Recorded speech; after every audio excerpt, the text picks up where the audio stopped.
So hey guys, it's me Jack here, and welcome back to another episode of World of Tanks. This time we're going to be reviewing the T-54, the Tier 9 Russian medium tank, one of two. The other one, of course, being the Object 430 version 2, the newer Tier 9 medium tank.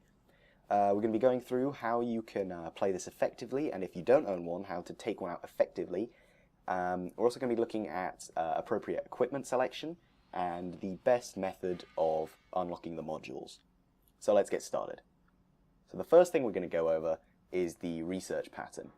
Now, you should hopefully have the 100mm LB1 unlocked from either the T-54 if you went down it, or if you went down the Object 416, you will have the 100mm M63, but unfortunately, that cannot actually be used on the T-54, which means either way, you're stuck with a Tier 7 gun on a Tier 9 medium tank. So priority number one is going to be unlocking the turret and unlocking the gun. Now, there's a bit of controversy with the T-54 gun because there are two. One which leads to the Object 140 and one which leads to the T-62A. The gun that leads to the T-62A is the 100mm D-54. That has 219mm of penetration and 2.9 second aiming time.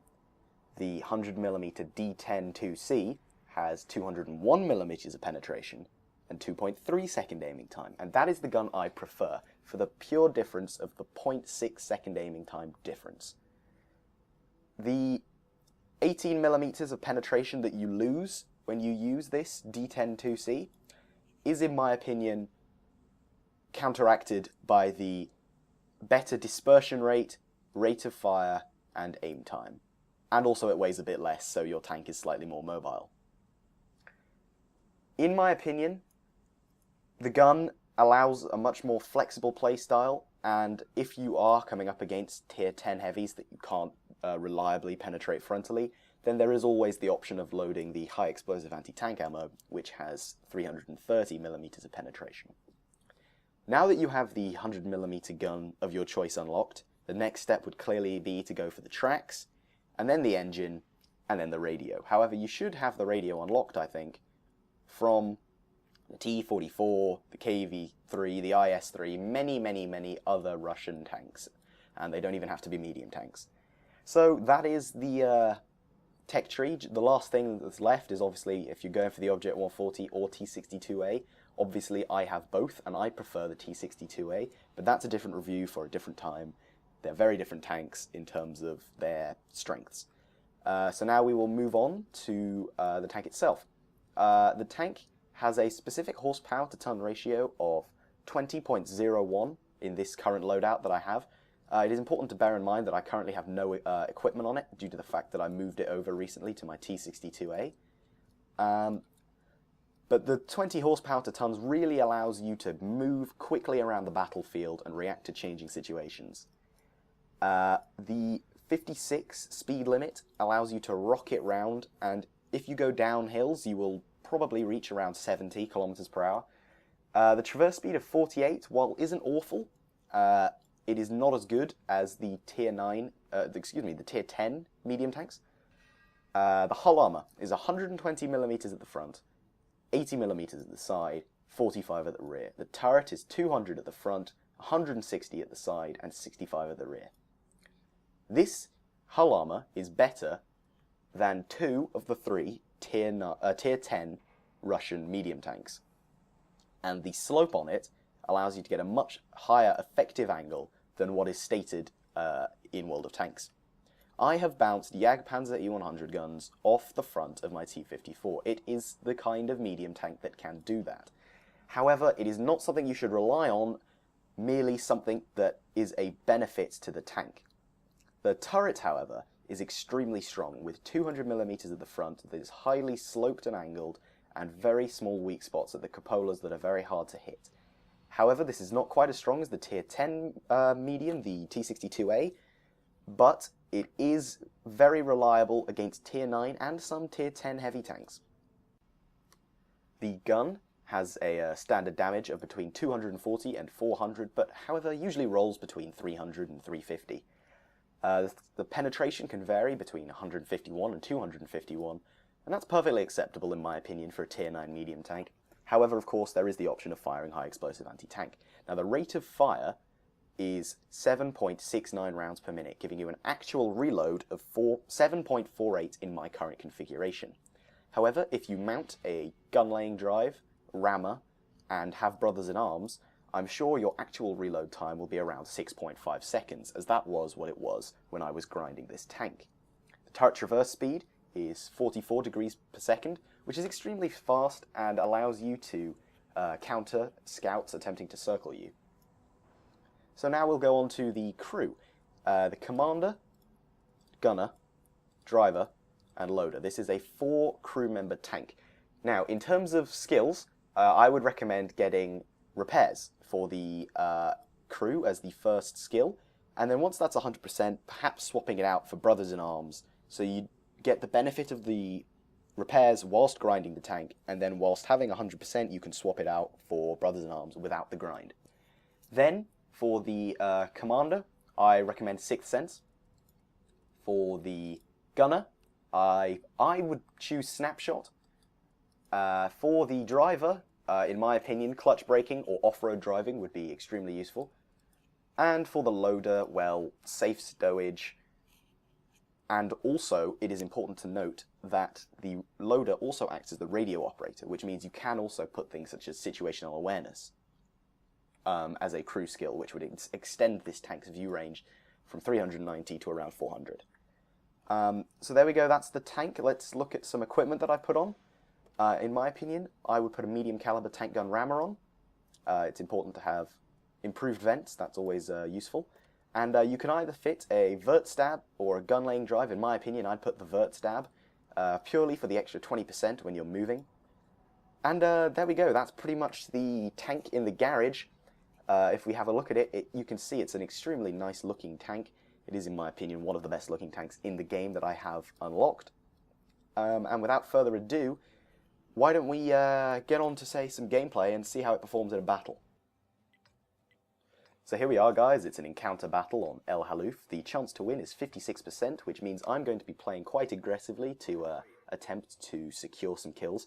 And from the start here, you can see the excellent maneuverability of the T-54 in these situations. At one point, I think I'm typing here, which means I wasn't actually controlling the tank. However, I quickly switch back to the game and put my full attention towards winning this match. I go down into the valley, which in my opinion is an extremely strong place for tanks like this, with a strong turret, acceptable gun depression, and pretty decent hull armor. And I progress forward to a position around the F7 area. Now at this point I'm trying to spot some tanks such as the IS-7 who are going forward, and you can see that, well, it wasn't the best of ideas for him because he's getting nailed already. My first shot goes in and does a nice 314 damage to him. Now I'm waiting for him to come forward here because he's being peppered with shots from above the ridgeline. Now there's a WZ-120 up there, but I'm not too worried because his gun depression is abysmally bad. You can see I'm looking for shots on this IS-8 whilst also keeping an eye out on him because he could theoretically roll forward. I put another shot in for 327 damage there. You can see that the reload on this gun allows me to really quickly take down this IS-8. And there he is, he's on 26 health. We roll forward. Unfortunately, a bounce there. Looks like we hit his angled upper plate there. Of course, he has the pike nose. So at this point, I roll to the other side to see if I can get some shots on the enemy T-54, who is at the D-34 area. That's also a very strong position for medium tanks if you can get there quickly. However, I feel that I can't actually get effective shots on him from my position, so I decide to relocate back to the direction I originally started in. So, the enemy team is not throwing many tanks into the A1 and 2 line. You can see that there's an AMX M445 at around D1, unusual because usually the main heavy battle takes place at that corner. Here I'm trying not to get hit by anybody, but I feel that it's important to keep moving in your medium tanks, otherwise even with a tank that has good armor like this, you can get penetrated quite easily and you have to plate. There's an IS-2. Unfortunately, the snapshot that I put in didn't really work. I didn't really aim very well, and I aimed a bit below his tank. But I pull forward and put a 338 damage roll into his tank. You can see that the reload here allows me to put 2 shots into him for every shot that he fires at me. However, that may also be due to the fact that he's not exactly making it a fair fight, with the fact that he keeps missing, and also the fact that I am allowed to stay in a hull down location and shoot him in the track repeatedly to keep him tracked. He repairs the track with what I can assume is a repair kit, and I roll forward, and he rolls forward, and there we go, shot straight through the upper plate, even though it was angled. You can see that the 201mm of penetration really is not a problem against Tier 7 heavy tanks. The WZ-120 is situated behind that rock there, so I have no shot. However, I feel it's now time to push forward to a more aggressive location to try and get some damage off, whilst avoiding fire from things such as the Su-152, which, if it hit me in the side, could penetrate and do full damage, which I believe is 950, or perhaps is 750, I'm not entirely sure. So here I'm keeping an eye on the Foch and the AMX M445, but I'm also looking for shots into them as well. The WZ-120 I'm not really worried about. He is being locked down by many tanks on the ridge behind me. I see a Chaffee rolling forward, however he's taken out by our T-32. The base is being capped, but due to the fact that this is an encounter battle, it does not actually matter very much. And we will be able to fight this battle whilst only one person is capping, and it will take them a very long time. Now here you can see the excellent mobility of the T-54, allowing you to climb this hill relatively quickly. However, you can see it still takes quite a while to get up these slopes. It's not quite as good as, say, the Centurion or the FV-4202 at climbing hills. Now, I got hit by an Su-152 there for a very low damage roll, and it's this point that I realised he has the 122mm gun, which has a very good reload, poor penetration, which is why he managed to get me in the side, but not the front. I aim for the commander's hatch on the T-29, but unfortunately bounce, and I decide to go round and flank him, because the front of the turret of the T-29 is very strong, however the rest of the tank is relatively weak. So I go around here, and there's a bit of a misplay at this point by me. I put a shot into him at the back and pull back. However, I then go forward, and it allows him to bounce, luckily, off my front plate. At this point, I roll forward, however don't get a good shot on his rear, and roll forward again. I'm getting shot in the back by a T-54, so I decide it's appropriate to roll forward. I am unfortunately penetrated by the T-29 there. His gun has 198mm of penetration, which is more than enough to get through the side. And I decide to ram him to death. However, it doesn't quite work. He misses, I think. Oh no, he didn't fire there, unfortunately. He's on 1 hit point, so I roll forward again, and bang, I ram-killed a T-29, a Tier 7 heavy tank. You can see that I did take some damage, though, from that, and that's lowered my amount of health by a lot. So I'm on 3 kills, and we're winning a comfortable 7-5.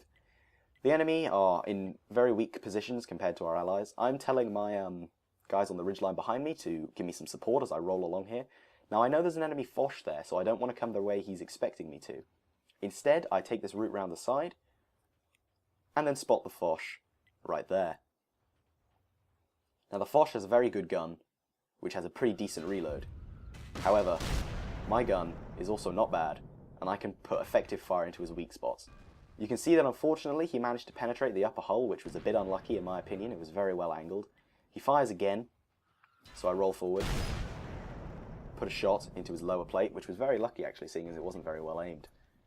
He fires again, which allows me to roll forward and secure the kill. Oh, however the IS-3 takes it before I finish him. Now I spot a Tiger II, but he's facing the other way, so I put a 381 nice big damage roll into his tank there, and it allows me to progress forward. The enemy T-54 is a pretty good player, so I have to watch out that he doesn't hit me here. I put a shot into him for 350 and pull back. He's unable to hit me in return, so I decide to relocate. You can see an AMX 5100 there, and hopefully I'll be able to secure the kill here. Unfortunately, I get a bit of a low damage roll there with 289. However, he is then respotted in a moment, and I'm able to secure the kill on him. At this point, I'm worried that the T-54 will hit me and finish me off due to my low hit points of 340. I'm also worried about the IS-3 shooting me as well. So there's the T-54, and there's the 5100. The 5100, in my opinion, is a more serious threat due to the fact that he has the possibility of shooting me, whereas the T-54 would find it quite difficult to reliably penetrate me. You can see that the IS-3 missed me there, which allowed me to roll forward here and secure the kill. Now I'm on 5 kills, and I really want some more, and some more damage, so I decided to rush forward here, putting a bit of, bit of risk in the game here. I could throw it at this last bit. Obviously we would still win, but I'd like to secure the damage and kills. So I roll up to this Tiger 2 here, knowing he's there. He's waiting, but he doesn't really know where I'm coming from, so I put a nice shot into his gun there. He has the unupgraded turret, which allows him to penetrate his Mantler easily. I put a shot into the Carnarvon. The other Tiger 2 is finished off, which means my chance of getting 8 kills has been dropped. However, I finish off the Carnarvon and I get 7 kills, saying GG to the team there because this was a well-played round. And there we go, that's for the replay. Let's take a look at the stats for that game. So you can see I made 130,846 credits there, and 2,607 experience undoubled. It was the mastery in this tank. I also received the High Caliber and the Top Gun award. You can see that I got 1,738 base experience, damaging many tanks. In fact, I believe it was most of the enemy team, in fact. You can see that I did 6,653 damage, and that's because if you can get this T-54 firing, it is able to do a lot of damage to enemy tanks very quickly. I also got 1,868 spotting damage and travelled 2.84 kilometers. You can see this wasn't a very good example of the armor holding up well in the T-54, as I only ended up with 340 hit points left. However, in my opinion, it doesn't really matter because the armor the armor worked where it needed to count, and it was a very good game all round. So there you have it, guys. That's my review of the Tier 9 Russian medium tank, the T-54. Let me know what you think of this tank. Do you think it's balanced? Do you think the fact that the heat shells have 340mm of penetration is OP? I believe it does. And let me know in the comments. As always, please remember to like, comment, rate, and subscribe, and I'll see you